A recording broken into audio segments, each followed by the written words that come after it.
guys, welcome back to my channel where I give you education, inspiration, and motivation. Today we're talking about targeted selection interview, the STAR method. They're both the same thing. You may hear them be called either or. But before we get into the video, don't forget to like, comment, share, and subscribe.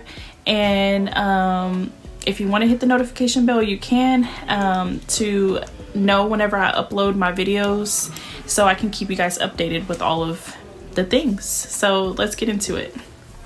I'm excited. Okay, so first thing we're going to talk about is what is targeted selection? What is the STAR method?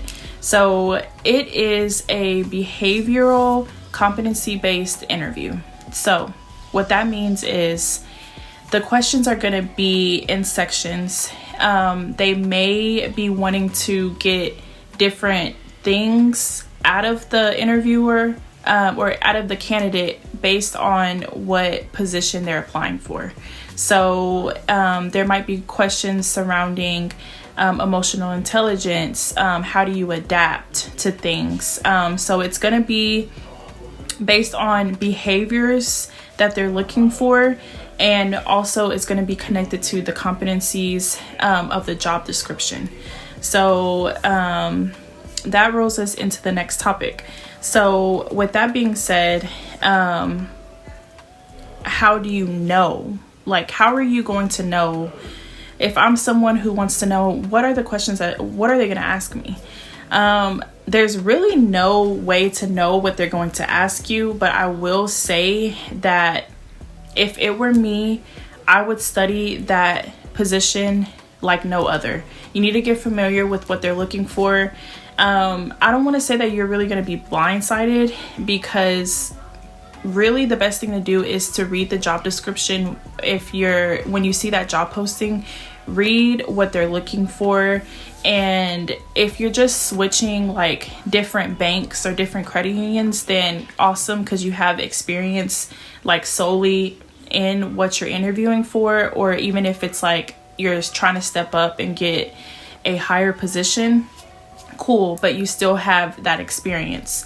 Now, if that's not your situation where you have that experience in what you're in the realm of what you're interviewing for, try your best to connect what you're already doing with the job description, something that can translate for them to be like, okay, they may not have been in a bank or a credit union before, but they have customer service experience. They know how to handle difficult, customers or members, situations, things like that. So try your best to read that job description, connect the job that you have with what you're interviewing for. So that's my best tip, to study for the questions that they may ask you. Okay, so that kind of rolls us into how and why you might hear this interview process being called the STAR method. The STAR method comes into play because the way they want you to answer the question. So they want you to answer the question with a situation. That's your S and STAR. The T and the A are kind of like combined a little bit, because that's your task and your action. How you dealt with that situation, what was your action during the situation when it was happening, and the R, what was your result from that? So they really want to get a defined answer, a definite answer on how the whole situation went. So STAR is your situation, task, action, and your result. So the best way to get a great answer or to plan ahead for the way they want you to answer these questions is to study your competencies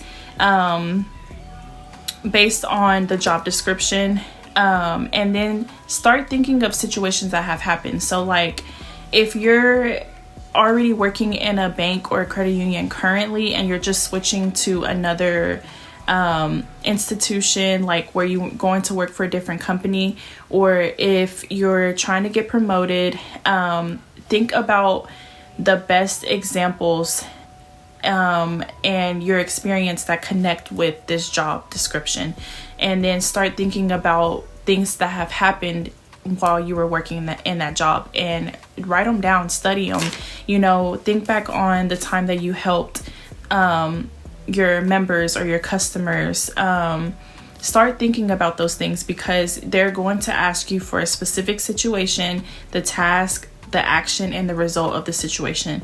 Obviously, you want to try to think of positive things, positive situations that have ended in a great result, so that it highlights you.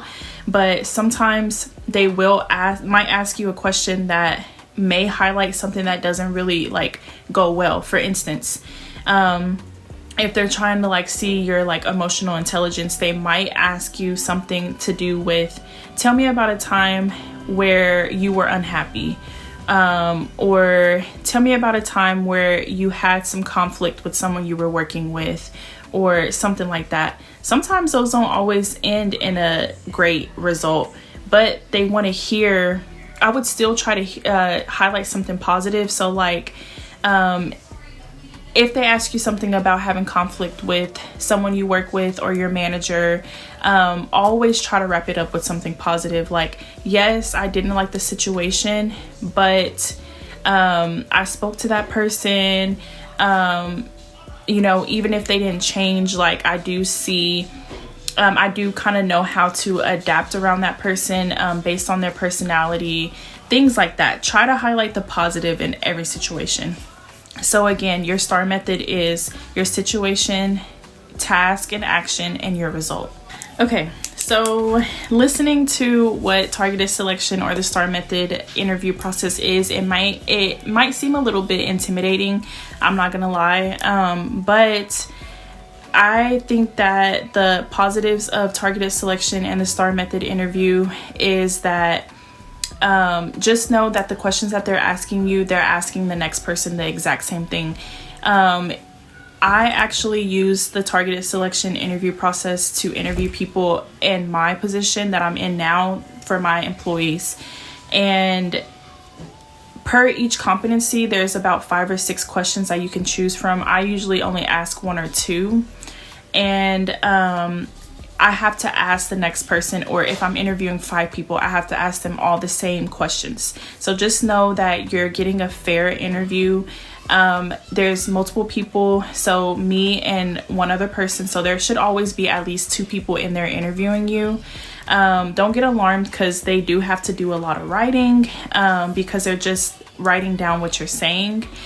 Because at the end of the interview, once all the candidates are interviewed, then each person is scored how they answered the question, and then at the end, then you get graded, and the person who has the best answers out of everything, the highest score, then usually those are the ones who are highlighted, and then you can select between those people.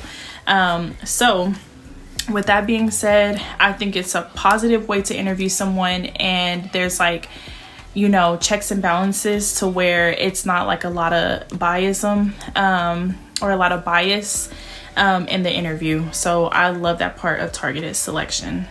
So my tips and tricks is to study for the interview, know what that job description entails, know some of those competencies, start thinking about situations that you have experienced, even if it's not the same job description that you have done in the past. If you're doing like a career switch or stepping into a new job, try to think of those situations that connect best with the job description that you're applying for. And that's really it. Like, sound confident, let them know, be open to, you may have messed up, but this is what you learned out of it. Try to make those things positive. And that's really all I have. So if you guys have any comments for me, put them down in the comment section below. I will answer them for you. If there's something that I didn't answer about the targeted selection or the STAR method interview process, let me know. But other than that, that's it. That's all I have for you guys. Thank you so much for watching. Subscribe, like this video. And yes, I thank you guys for tuning in. Have a good one. Bye.